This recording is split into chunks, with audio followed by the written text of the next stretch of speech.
Hola, continuamos con el desarrollo del tema 9, mutaciones génicas.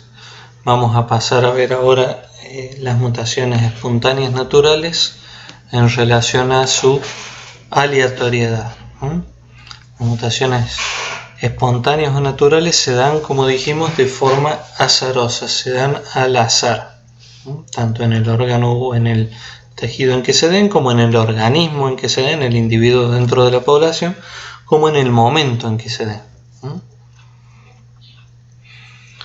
Son sucesos accidentales, al azar o casuales en varios sentidos. Son excepciones raras a la regularidad del proceso de replicación del ADN. ¿Sí? Recordemos que el proceso de replicación del ADN es de manera semiconservativa en relación a la copia de la hemiélice, pero la copia debe ser lo más exacta posible. Si se da algún error en esa copia, puede darse una mutación. Se debe copiar en forma precisa la información codificada en la secuencia de nucleótidos. No hay forma de saber cuándo un gen va a mutar, en qué célula o en qué generación en particular. No se puede predecir, ¿sí? Sin embargo, sí podemos tener una regularidad o calcular una regularidad de acuerdo a las probabilidades que se asignan a los sucesos que ocurren azarosamente.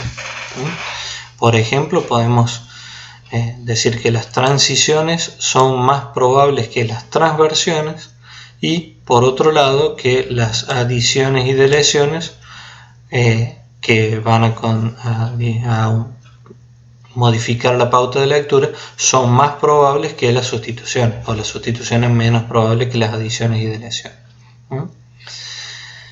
Por otro lado, tenemos que asegurar o tener en cuenta que las mutaciones no están orientadas con respecto a la adaptación. Ocurren independientemente de si son adaptativas al ambiente en el que vive el organismo o no, si le van a traer una ventaja competitiva o no. Es independiente de eso las mutaciones, ¿sí?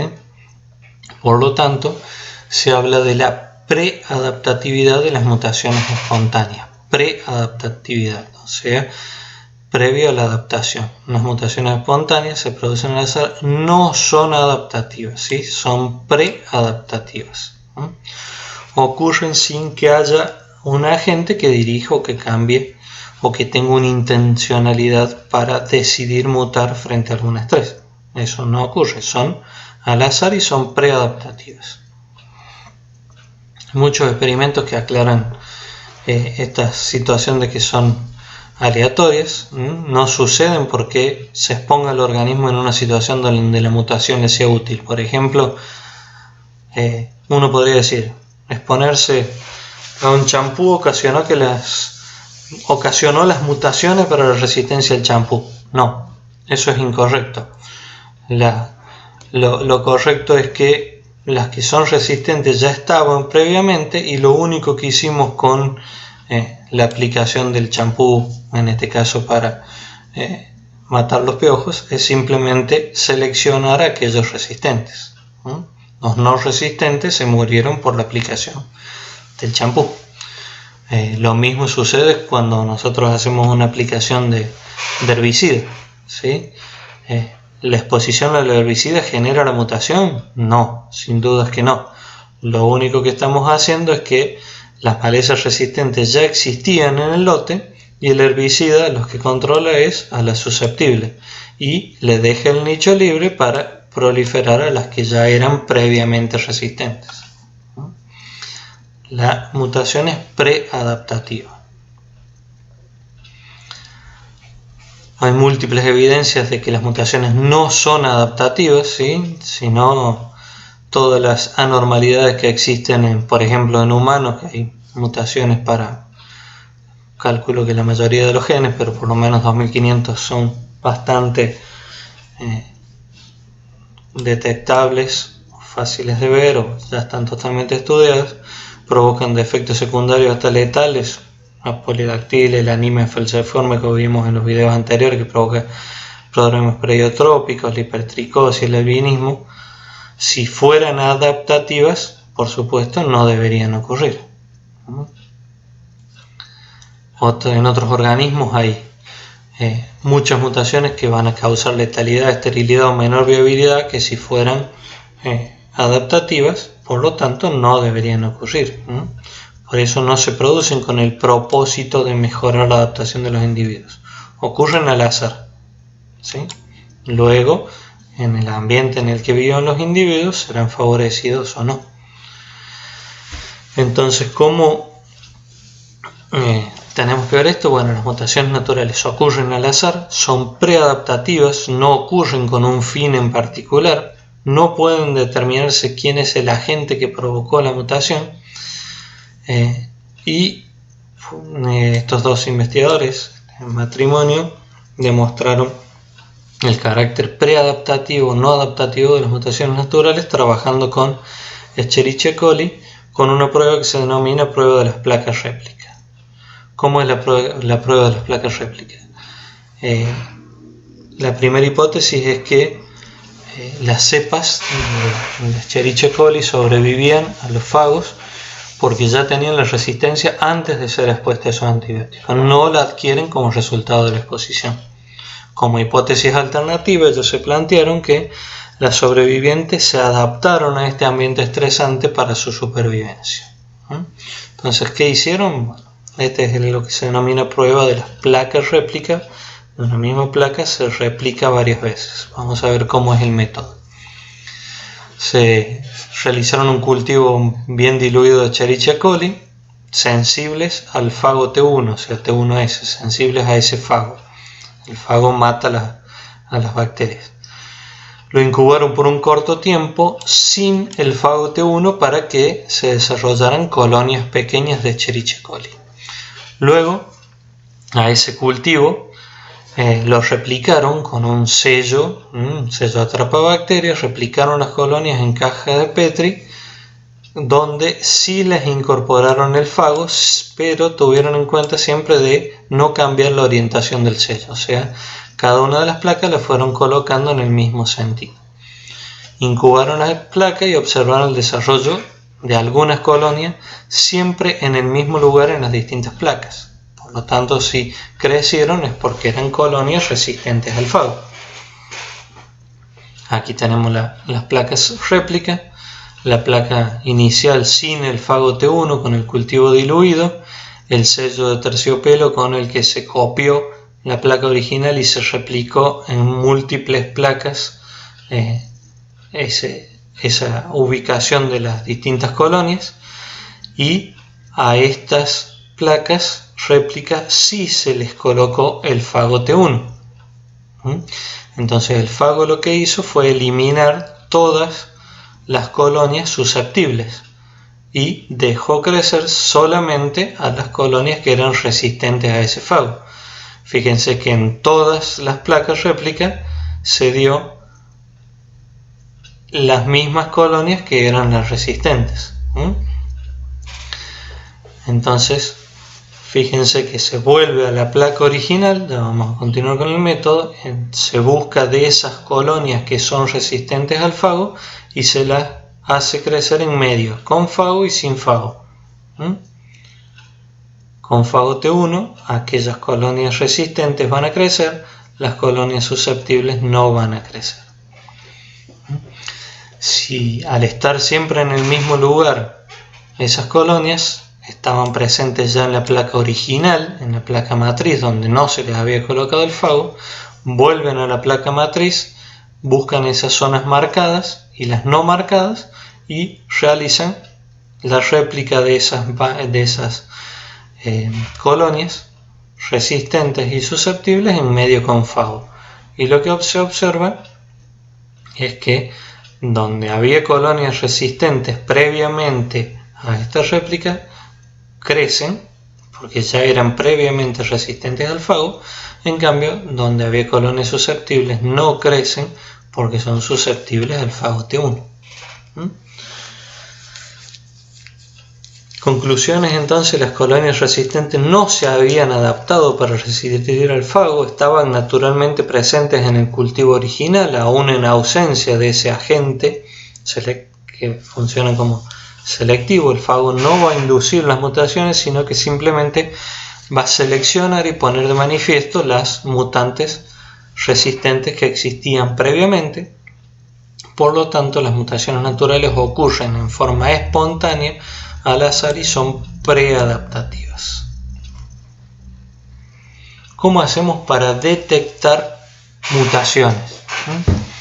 ¿Qué tipo de mutaciones podemos utilizar para estudiar? Todas aquellas que vayan a provocar cambios visibles fenotípicamente, menor viabilidad o letalidad, enanismo, albinismo, que pueden ser reveladas mediante algún método específico.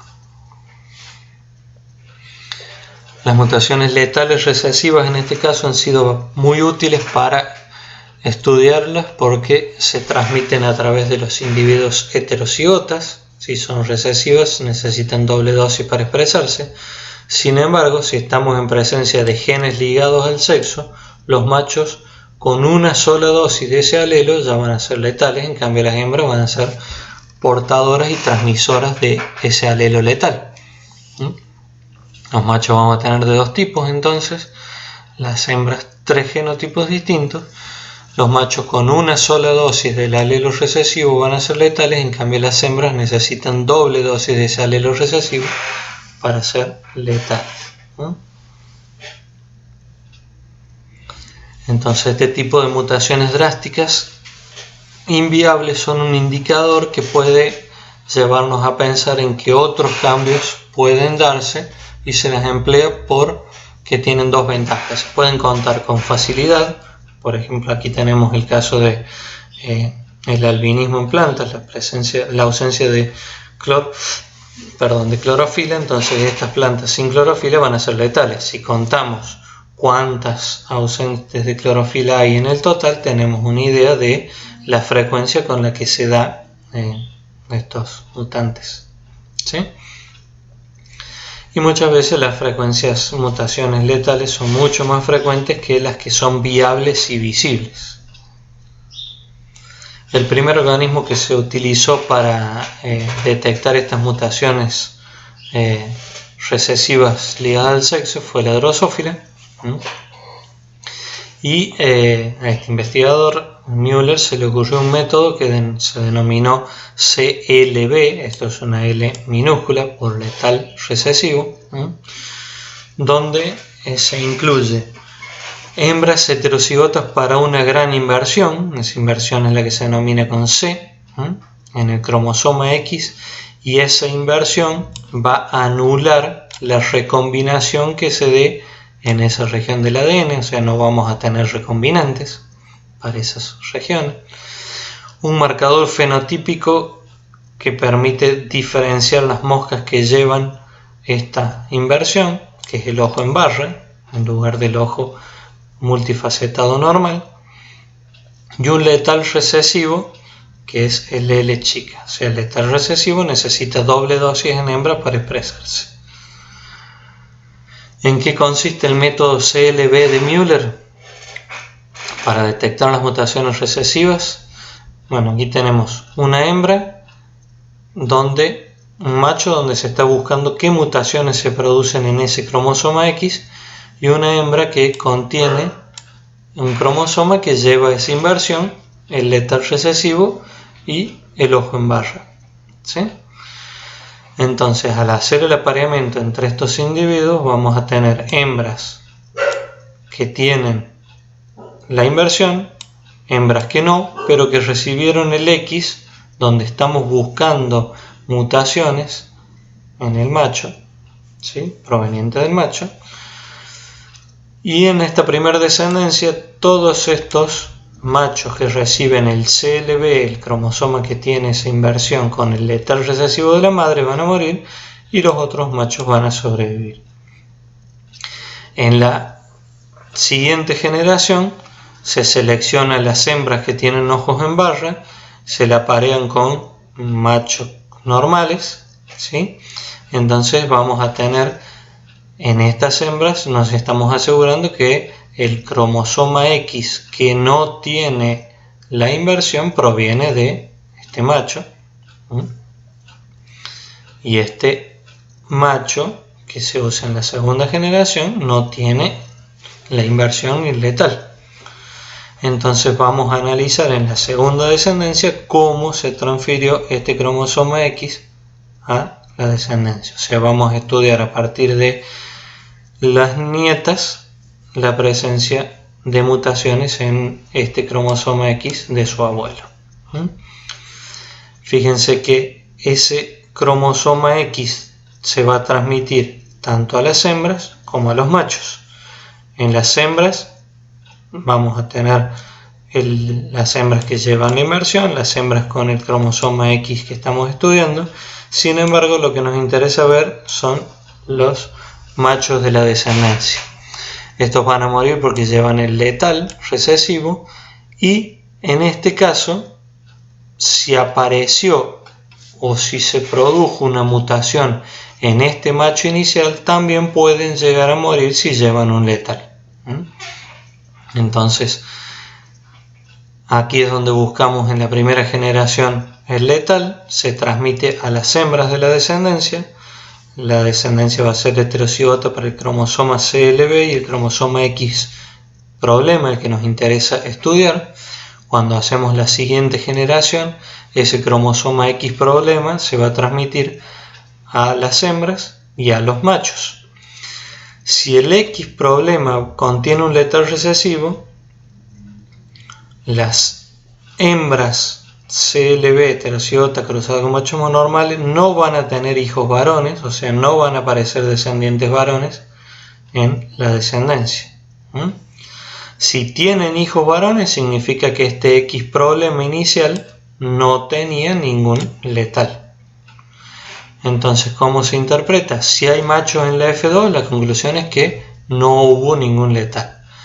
Si no hay machos en la F2, se puede concluir que el X tenía un letal recesivo y se expresa en la F2. Por lo tanto, se van a contar la cantidad de familias F2 que tienen o no tienen machos, y de ahí se deduce el porcentaje de mutantes. Cantidad de familias F2 que no tienen machos en la descendencia en relación al total de familias F2. En Drosophila, la tasa de mutación aproximada espontánea para todos los letales de cromosoma X de aproximadamente 2 por 1000 por generación. Por lo tanto, una población de 1000 moscas con equilibrio de sexo, donde hay unos 1500 cromosomas X, van a aparecer aproximadamente 3 mutaciones letales en cada generación solamente para el cromosoma X, para que tomemos un poco de relación en cuanto a la importancia de las mutaciones. En el caso de las plantas alógamas, nos permite la fecundación cruzada mantener una cantidad de genes al estado heterocigota. Las alógamas generalmente, naturalmente, son heterocigotas. Si forzamos la autofecundación en estas plantas alógamas o el apareamiento entre parientes, lo que vamos a lograr es la aparición en mayor proporción de homocigotos recesivos, y van a aparecer efectos fenotípicos como letalidad a nivel de clorofila, letalidad clorofílica, esterilidad, menor viabilidad, variantes precoces, enanismo, formas y colores de frutos diferentes. En humanos, como no podemos hacer, y en animales, como es más complicado hacer cruzamientos dirigidos, lo que se hacen es estudios genealógicos y métodos bioquímicos para detectar mutaciones. En el caso de las mutaciones autosómicas recesivas, su origen es bastante difícil de determinar porque recién se van a poner de manifiesto cuando se apareen portadores. En las mutaciones autosómicas dominantes se consideran nuevas solamente cuando esa variante del carácter no existía, y en las mutaciones recesivas ligadas al sexo son un poco más fáciles de determinar, ya que los varones son los afectados con una simple dosis y se da herencia de tipo saltatoria, como vimos en el tema 5. Las mutaciones nutricionales nos sirven bastante como ejemplo para detectar este tipo de mutaciones, ya que, como sabemos, cada gen da una proteína o enzima y que van a ir a actuar en vías metabólicas particulares. Entonces las mutaciones nutricionales o condicionales han sido bastante utilizadas y siguen utilizándose para detectar posibles mutaciones. Cepas deficientes en la síntesis de algún metabolito van a vivir siempre y cuando se les agregue ese metabolito en el medio de cultivo, ¿sí? Entonces una cepa que sea deficiente para sintetizar algún metabolito, si se lo agregamos, ya sea una vitamina, un aminoácido, un ácido nucleico, puede sobrevivir en el medio de cultivo. Aquí tenemos un ejemplo con Neurospora crassa, el que produce el moho verde del pan. Es un ascomycete que tiene un ciclo de vida particular. Solamente el cigoto es diploide, todo el resto del ciclo de vida del individuo es haploide. Y la primera división que se le produce al cigoto es la meiosis, o sea que produce la mayor parte del ciclo de vida como haploide. Entonces tiene unas estructuras de fructificación bastante particulares. Esas ascosporas se acomodan de manera ordenada dentro de las estructuras de fructificación, y es fácil llevarlas a tubos de ensayo de manera ordenada y analizarlas en el laboratorio. Entonces, si se exponen esos conidios a mutágenos o se toman los conidios de manera natural y se cruzan los mutantes con el tipo silvestre, durante la primera división de ese cigoto se va a dar la meiosis y se van a formar las ascosporas. Esas ascosporas haploides se pueden cultivar en un medio con todos los nutrientes necesarios y van a crecer. Luego, una vez que tengamos crecimiento de esas ascosporas, podemos ir replicándolas a medios mínimos, o sea, lo mínimo con un suplemento. Si en el medio mínimo sobrevive, significa que no hay ningún problema, puede sintetizar todos los productos. Si en el medio mínimo no sobreviven, podemos replicarlas a medios mínimos, pero con el agregado de algún nutriente en particular. Entonces, en este caso, por ejemplo, el medio mínimo con el suplemento de ácido pantoténico hizo que crecieran, o sea, son mutantes para ácido pantoténico, no pueden sintetizar ácido pantoténico, se denominan PAN- en este caso. Necesitan un nutriente en particular para sobrevivir. Entonces, a partir de esa cepa PAN-, donde se pudo identificar cuál es el defecto de crecimiento, se puede confirmar su origen genético haciendo cruzamientos con cepas que sean ácido pantoténico positivo, o sea que sí sean capaces de sintetizar ácido pantoténico, obtener cigotos 2N. Por la meiosis inmediata se van a formar esporas CN y se cultivan. Al cultivarse de forma ordenada, o sea que esas ascas son bastante finitas y quedan ordenadas las ascosporas que se formen, se cultivan en un medio con ácido pantoténico, hacemos crecer de todo y luego las replicamos a un medio sin en este caso el metabolito faltante, que es el ácido pantoténico. Vamos a ver que vamos a tener una segregación un medio, lo que nos indica el origen genético de este defecto. Eso llevó a la formulación de la hipótesis de un gen, una enzima, a mediados del siglo pasado, producido por estos investigadores que estudiaron los efectos bioquímicos de los genes y demostraron la correspondencia entre una mutación y la falta de una enzima específica en una vía bioquímica. Lo que hicieron fue irradiar esporas de Neurospora y aislaron esos mutantes nutricionales que requerían algún compuesto específico para crecer.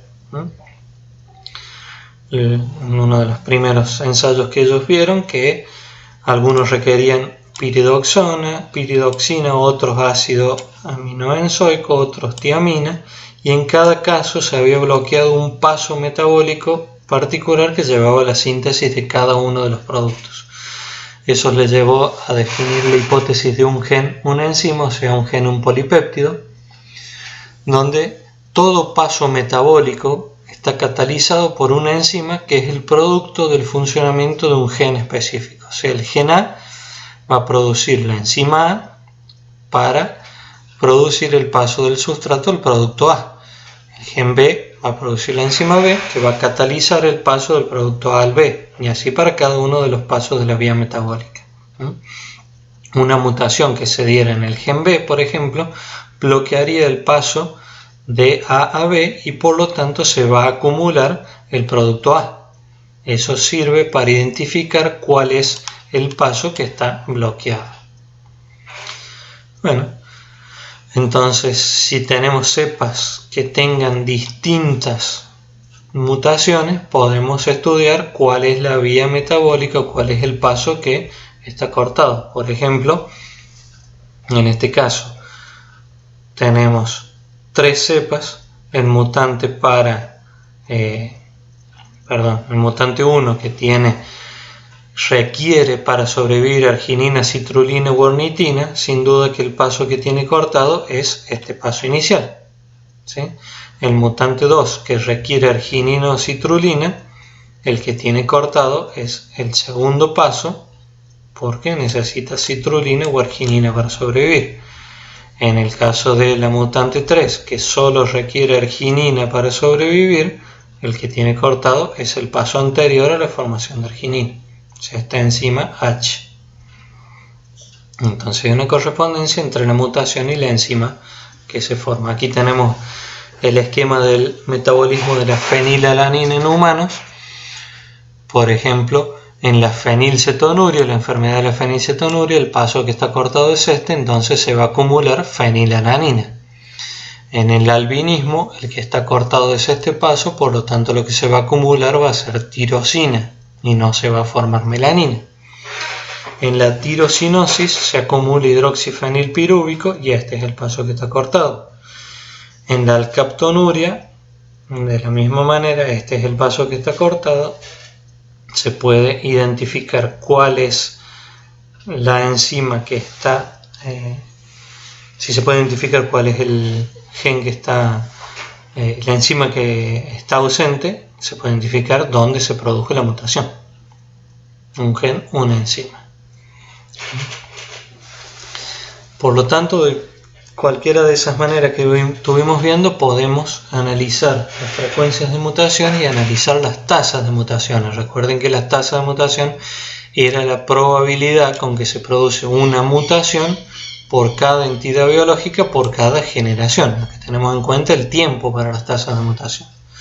Los valores promedios de tasas mutacionales están alrededor de 1 por 10 a la menos 6, o sea, 1 cada 1 millón. Si lo vemos desde el punto de vista de células, 1 cada 1 millón de células, 1 cada 1 millón de organismos, ¿sí? El rango de variación es de 1 por 10 a la menos 4 a 1 por 10 a la menos 9. En el caso de los virus, bacterias eucariontes unicelulares, las tasas son más bajas. En el caso de los eucariotas superiores, las tasas son más altas. Hay algunos genes que tienen más capacidad de mutación que otros, son más mutables que otros. Por ejemplo, las mutaciones que producen un efecto reducido sobre la viabilidad son 20 veces más frecuentes que las que producen letalidad directamente. Bueno, como vimos, en general las tasas de mutación son bajas. Aquí hay las tasas de mutación de diferentes genes en maíz, es diferente para cada uno de los genes. Fíjense el número de gametos analizados, el número de mutaciones y el número medio de mutaciones por cada millón de gametos. En el primero tenemos un gen que provoca la coloración del maíz, hay 492 mutantes cada millón de gametos. El que origina la coloración púrpura del maíz es 11 cada 1 millón. Y, por ejemplo, el que produce el grano arrugado en el maíz, ahí se da una mutación cada 1 millón de gametos. Tiene menor probabilidad, menor tasa. Y diferentes genes, por lo tanto, van a mostrar distintas tasas de mutación. Cada una de estas mutaciones son probados por la selección natural. La selección natural va a decidir cuál es la mutación que es favorable o no y con qué tasa se van a transmitir a la siguiente descendencia. Eso va a dar modificaciones en el éxito reproductivo, en el W de cada uno de los individuos. ¿Se acuerdan que hablamos de W cuando hablamos de poblaciones? Entonces la selección natural va a incorporar las mutaciones ventajosas y va a desechar las no ventajosas. Por lo tanto, cabe esperar que la mayoría de las mutaciones nuevas no otorguen ventajas competitivas en la eficacia reproductiva, simplemente por el propio hecho de que son aleatorios, no son adaptativos. Como vimos antes, son preadaptativas, entonces no necesariamente van a ser mutaciones que provoquen ventajas. Al contrario, la mayoría van a dar desventajas al individuo que las posea.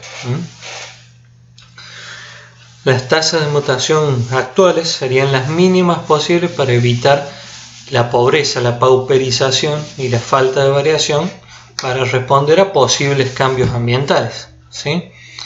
Las poblaciones naturales son mucho mayores las mutaciones deleterias que las que resultan beneficiosas. ¿Sí? Es común que las mutaciones reduzcan la eficacia reproductiva de los portadores. Sin embargo, en las especies de fecundación cruzada, donde la mayoría de los genes están en el estado heterociota, se encuentran escondidas en esos heterociotas y eso provoca lo que se denomina el lastre genético. El lastre genético actual constituyen un almacén de la variación que quizá posiblemente en el futuro pueda adquirir importancia ante cambios ambientales. Ocasionalmente una mutación nueva puede aumentar la aptitud reproductiva y la probabilidad es mayor si se da la colonización de un ambiente nuevo o si la población es expuesta a nuevos ambientes. ¿Sí? Si la población generalmente tiene un nivel de adaptación inferior al óptimo, una población nueva o no preexistente puede llegar a presentar ventajas reproductivas, como sería por ejemplo la resistencia a insecticidas, a herbicidas, los melanismos industriales, alelos de autoincompatibilidad en planta, los pastos tolerantes a metales pesados en ese tipo de ambientes. Por lo tanto, no podemos decir que las mutaciones son beneficiosas o nocivas, sino que tenemos que tener en cuenta el ambiente en el cual se desarrolla el individuo. Una misma mutación puede ser en un ambiente nociva y puede ser beneficiosa en otro. Por ejemplo, la pigmentación melánica es beneficiosa en las regiones tropicales porque da mayor protección contra la radiación ultravioleta. Sin embargo, en las regiones árticas donde hay baja radiación solar, la piel clara favorece la síntesis de vitamina D. ¿Por qué tan pequeñas tasas de mutación como estamos hablando de 1 cada 1 millón y muchas veces la mayoría de ellos son nocivos van a tener tanta importancia en la evolución biológica? Primero porque si no existiera mutación no se generarían nuevos alelos. Y aunque la tasa de mutación sea tan baja, el número de genes en cada organismo es alto y el número de organismos en cada población es numeroso. Por lo tanto, como ejemplo, si tenemos una especie diploide con 10 a la 5, o sea, 10.000 genes, o 100.000 genes, y la tasa media de mutación por gen sería de 1 por 10 a la menos 5, cada individuo tendría 2 por 10 a la 5 por 10 a la menos 5, o sea, 2 mutaciones por cada cigoto por cada generación. En una población simplemente con 1000 individuos, por cada generación se estarían generando 2000 mutaciones nuevas. ¿Sí? Esto como para que tomemos en consideración la aparición de nuevas mutaciones en cada generación es alta. La mayoría de ellas se van a perder por selección, pero algunas pueden ser beneficiosas. Bueno, continuamos en el próximo video.